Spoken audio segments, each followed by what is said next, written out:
Welcome to cold Melbourne, Australia, or hot summer in the US, or wherever you are. Welcome to our top games of June 2025. Hi, I'm Stella. And I'm Tarrant. As usual, we're going to share you games that we played in June 2025. The first time we played, so not necessarily new games, and those games can come from who might bought it, somebody might give it to me, or could be a sponsored video, but in this video, it's all our opinion. Yes. All the new to us games for June. You encountered many. June was all part of UKGE. It might have spread across the month, but there's a few here from that convention. Yeah.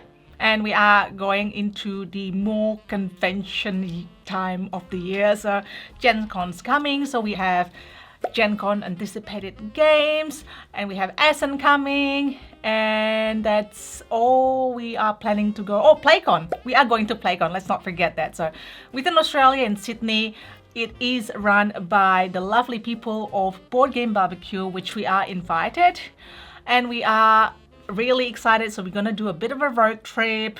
You'll probably hear some footages from there, and we are going to drive all the way to Sydney and come back slowly. So we're gonna have a bit of a holiday as well.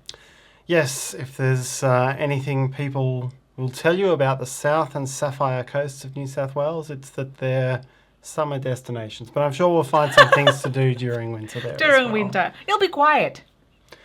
It may be quiet. It is school holidays, and hopefully they haven't been smashed too badly by the rains this past week. So. Well, the kids surely just want to stay home and play board games rather than going out and about on the trail, on the beach. I don't know. You misjudge the kids of today. Yes. Anyways, how are you? How have you been? How's your winter? How's your summer? Like, I'm so jealous. I am going to Gen Con soon. At least it's going to be slightly warm. Yes. Excited for that. All right, so we are going to alternatively share from the number 5 to number 1. But first, I do have a special mention because the first time I discovered this game was last month. I didn't put it in last month's top video because I only played part of it, and I actually didn't mention it because I was planning to play again. And that game is Small Folk, which is this one. And the cover is not final. This is still prototype. So Small Folk is by Rock Nest Games. And this is a tableau building with resource management. So you need to draft the cards. You need to pay the cost of resources. Or you can use other cards to pay the resource. But it's not easy to gain certain resources. Yeah, there's a lot of different ways to pay here, but what it lacks that many other games have is the action where you just pick up resources. Which is make it more tactical, so it depends on what comes out, and then you need to match certain icons to make your cards combo better, and then get more resources, and then get more cards, and then essentially the most point wins. So that, and then the beautiful artwork of the games, it's just amazing. Again, I say this is not the final artwork. I had a sneak peek of how the front cover box is going to be. I mean, this is already awesome, right? And it's going to be even better. And the cards are hand-drawn, and it's very beautifully telling a different folklore all over the world. So we are going to have video as well for this one. So this is why I like Small Folk. So maybe now it's your number 5, Tarrant. Yes, maybe it's my number 5, but then again, maybe it isn't. Because this will feature again on your list. It's a little bit higher on your list than mine. So this is Strange World in the Clouds. A little tableau building game as well. But we'll come back to that one when it reaches Stella's number. What do you mean by maybe it's your number 5? Maybe so it's definitely your number 5. Well, you said maybe number 5 was coming, but then I just didn't talk about it. Okay, then fine. Bye-bye. My number 5 is Solstice. This is not a very new release, but they are just released or going to release soon the expansion Firefly. I picked this up from UKGE. This is a 2-player game, and this is a tile placement, tile drafting, and slightly tableau building or engine building a little bit. It's kind of a placement drafting game. Placement drafting, it's yes. It's like Bunny Kingdom or some of the like the Chinatown types of games where you're drafting a specific position on a grid more so than drafting a type of card. What is very unique about it, what I love about it, and different from other games, is that the tile that you draft, there's only one unique tile each one. So you're trying to build a tableau of, a number. So it's like a mountain. So each specific row has got number 1 to 10, for example. It's like a pyramid, right? So one color from 1 to 10, and then another color from say 1 to 9 or something like that, just going up like that.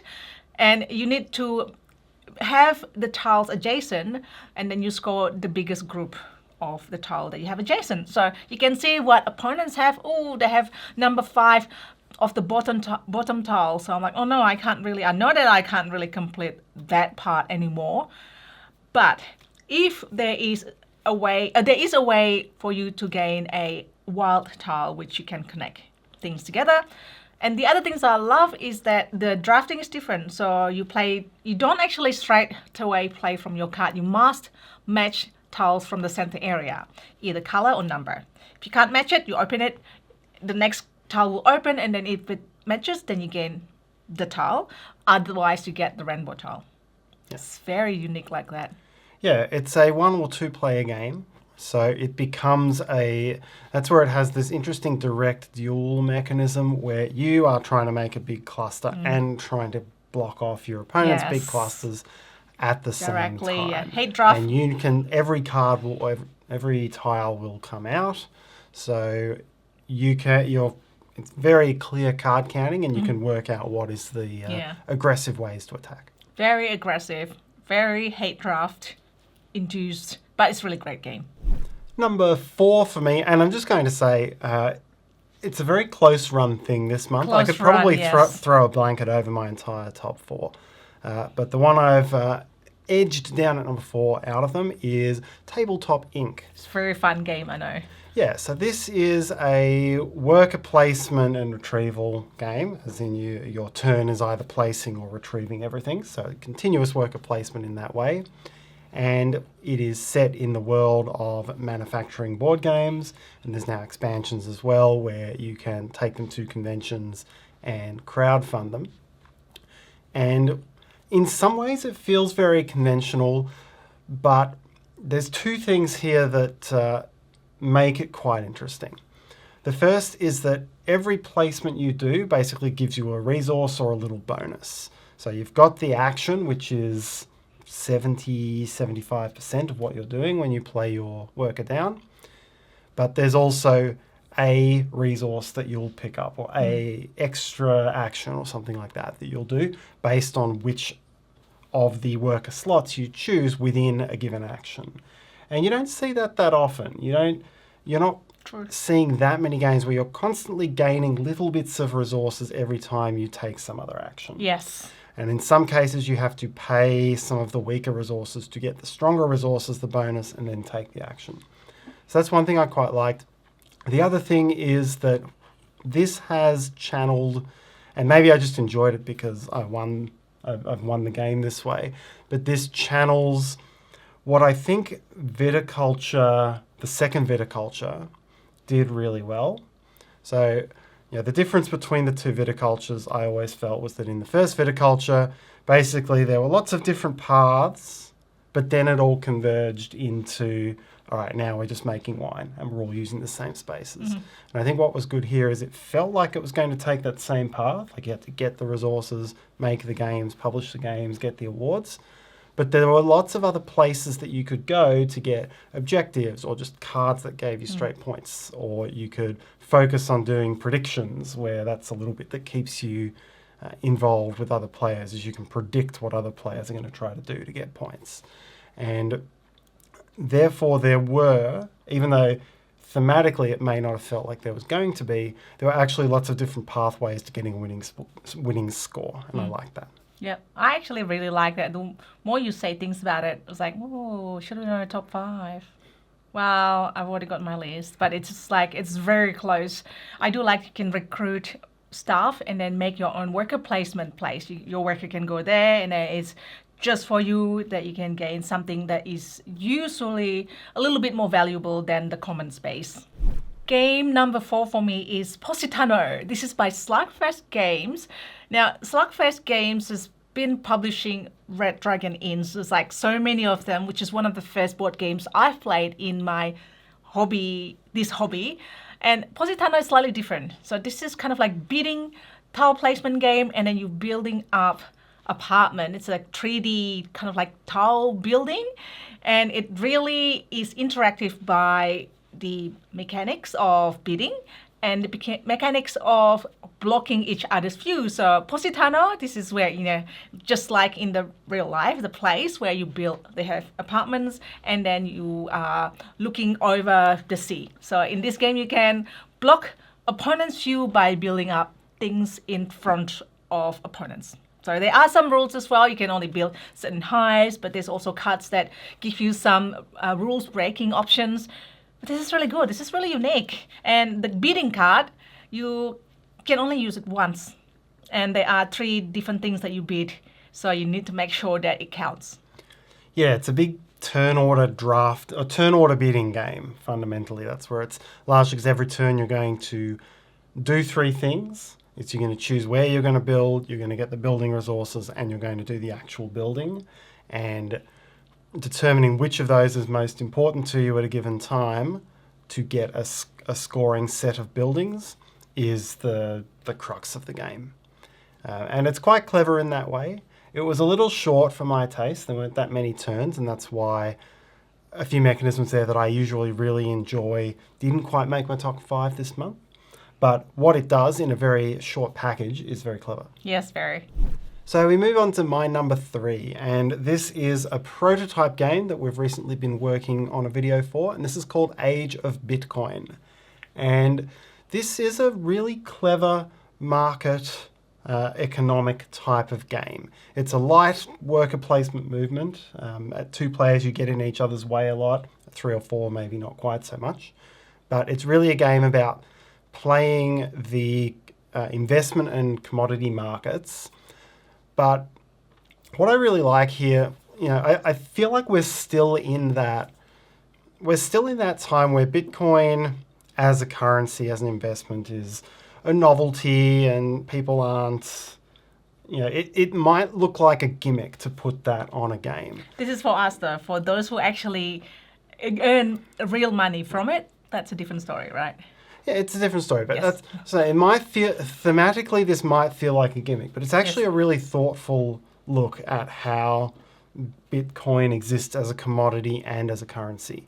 And what I mean by that is there's 3 main things that you can invest in this game. One is cards, which are like real estate and luxury watches and just goodies that might be worth points or might be worth incomes or things like that.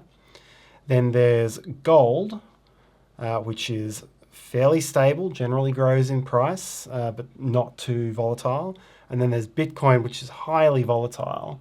And depending on how all the players are using it, it can go up, it can go down, and you can really win or lose the game based on how you manage the Bitcoin. So by having these 3 different types of investments that behave in a thoughtful, real-life way, but also quite differently to each other in a collective way, makes for a very good economic game. And there's all these clever things in there, like when Bitcoin crashes or when real estate investments crash, gold goes up in price. And it's, everything falls back to gold. But then if lots of people are taking Bitcoin actions and trust globally in Bitcoin is high, you can start using Bitcoin as a currency, which is where, we're not quite really there on a mainstream basis yet, but it may get to the point where that is a mainstream way of using Bitcoin as a currency for big purchases. And the game forecasts ahead and looks at that. So, yeah, those things work in a very clever way. Very clever. And the scoring is also quite tight because ultimately you're eking out little bits of points for holding on to investments at the end. And there are some majorities for who has the most Bitcoin, most real estate investments, things like that. So yeah, there's lots of, this is a good economic game. It gives you a different way of thinking to a lot of economic games. And the cash, you didn't get a lot of value from the cash. It's like 20-to-1 ratio of points, because like in investment, it's usually I don't know, I'm not like an expert. Obviously, this is not advice, but it seems like cash is a little bit more, you don't really grow it as much as the other one, investment gold and Bitcoin, well, in this game. So it's really close to my list as well. A lot of great games this month, or last month, I should say. My number 3 is a solo game. It's kind of like solo dungeon crawl, level up game, Time Phoenix. It's so good. So this is a puzzle game where you are trying to exit a certain area and reach certain area. Well, I wouldn't say exit, to reach a certain area and exit. And you need to manage your resources and going to unlock certain area in the best way and the right way, so you have enough resources. So for example, you need the key to open up a room to get another 2 keys, so you're like 1 key ahead, for example, and you need to time it right and then reach some area and then gain the bonus. And then you usually at the end of the chapter you gain a permanent bonus, and then you go to the next chapter and then it will be more challenges. It introduced it really, really well, where things are simpler and then you can probably afford to make a mistake or two, I don't know. And it introduced things slowly and then it escalates into become a little bit more brain-burning puzzle. So it's unusual, but it is really satisfying when you upgrade things, when you try to, all right, what do we do first? Do we need to go to this branch of the path first or that branch of the path first? And then this is a whiteboard marker thing, so you can just like erase, or you can try again. Very fun. Yeah, it reminds me of some of the older Windows 95 puzzle type games. Chips Challenge was the one which came immediately to mind. But there are many others out there in terms of ones where you want to get a key of a certain color before you enter this room, and that gives you more things. Yeah. So it goes like that, but then it has a legacy ongoing deck build component to it, where you'll start to build up your deck and your abilities, and it branches off, and eventually you go over a whole campaign and you add up all of the levels you've done. Plus you have deck building element as well. Sorry, I almost forgot. Deck building element, and we both play this cooperatively together. Yes. Time Phoenix. Back to me again. We'll stay with you, yes, for your number 2. Well, you'll see why. This is my number 2, Strange World Above the Clouds. Very fun game that I picked up at UKGE. This is a drafting tableau building game with just some unique things in it. Enough unique things in it. Yep, and this was my number 5 as well. So it is a card drafting tableau with placement type of game. So many of those out there in the world, and this is quite a good example of it. The drafting side of it is a simple 3-card round the table draft. You'll end up with 3 cards, and then you'll have to play them into what will ultimately be a 4x4 grid. And there's I think 5 or 6 different types of terrains, and they all interact in different ways. But this has some timing placement aspects, because there are certain cards that will not interact well with each other and force you to flip the card over so that it scores nothing as soon as you place it. And there are some which interact in mixed bag ways, where they might cover another card, which you might want or you might not want, but then having covered it, it opens up more ways of scoring. You have to think in the 4x4 grid, what's the best way to make placements there. There are ways to add objectives to rows. So there's a good amount of things to think about. And 2 players is obviously hate draft more than not. I mean, more controlled hate draft, right? Yes. You do like that sort of thing. So very fun game. My number 2 game for the month is a prototype game from Grail Games, and this is Fantasy Brewers. And this is my number 1, Fantasy Brewers, the same game. Now we can talk about it, Tarrant. Yes. Together! Yes, so this is it took me back a little bit from a how it feels standpoint, because this is a multi-stage worker placement type of game. And what I mean by that is you've got workers of 3 sizes, and turn by turn, you're going to place your smallest remaining worker, and it can go ahead of one of 3 doors, and it will go in a queue, so smallest to largest. It's quite cute. But then when you put a larger worker, all the smaller workers who are there have to pay protection money to the player who owns the larger worker, or they drop to the back of the queue. Got bullied otherwise. Yes. So that's the first side of it, is you're choosing where you're going, and then you're choosing whether you're going to hold your place. And then each of the 3 locations has 6 different actions on one side of the door and 1 general action on the other side of the door. And you'll use one of the 6 and the general action, but it's from front to back which of the 6 actions you choose. And so there's all this stuff of what's important to you, where do you have to make sure you're ready to pay the protection money because you really want that action, versus where are you happy to get boxed out.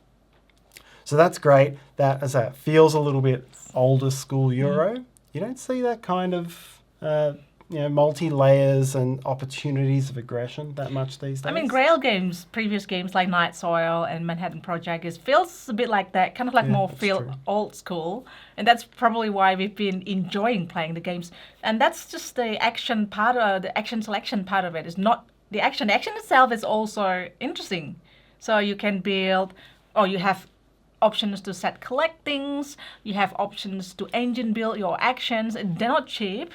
And you have options to get points scoring building, but you have to pay upkeep for. Yeah, so there ends up being a lot that you have to take into account over a 5 or 6 round game to get the most optimal score. Yeah. I think the game comes to life at higher player counts because that interaction at the doors and the worker placement is much more aggressive and can be much more expensive. And that makes for really interesting, tough decisions. I still enjoy 2-player because then you have more meeples in the mix. True. Do that, yeah. And so finally, it brings me to my number 1 game for the month. And again, I'll say again, I could throw a blanket over the top 4. They were pretty close for me this month. But my number 1, Lord of the Rings, Fate of the Fellowship. So this is the new pandemic system game set in the Lord of the Rings universe. And what I liked and what I found pleasantly surprising was the differences between this and Pandemic, and how it felt like a very different game to Pandemic. It still had those elements of trying to get to a location where you could exchange the card of that location in order to create sets. But it was a less mathematical game and a more thematic story feeling game than original Pandemic. And you were trying to complete objectives that were true to the characters.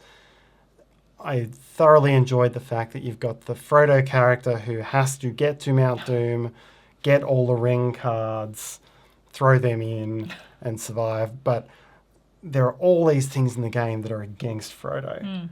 Every time Frodo moves, if there are any enemies in the region where Frodo goes, and the region is like a broad region, you have to roll dice, and that will cause you to lose hope if you hit certain symbols. And so you've got to, everyone has to kind of help Frodo along and have all these, spend stealth so he moves quietly, or have all these mitigations in there. And if you leave Frodo to kind of do it alone, it can really go badly on you. It is kind of like the weak player, and everyone has to really work together and help Frodo to get to Mount Doom and then finish the quest. And that's just one of the many quests. Like the other 4 quests are drawn randomly. The other thing I really enjoyed about this when compared with Pandemic, or what I found an interesting new challenge compared with Pandemic, was that you control 2 characters, one of which does 4 actions and one of which does 1. And that coupled with the fact that you could no longer move quickly across the map made for this interesting different way to play with distance. And taking that into account as you tried to work through the story, which again felt quite immersive, made this a really good game. I played this last month with Matt Leacock. We didn't win, but then I played it again. And it's very close as well to my top 5. So I've already did a special mention last month, so I thought that's my contribution for this game. We have the quick start tutorial, 15 minutes or under tutorial style, Tarrant explaining this game, and our review, so check it out. And that's all the games. Thank you so much for watching. Have a great day, everyone. See you next time. Bye.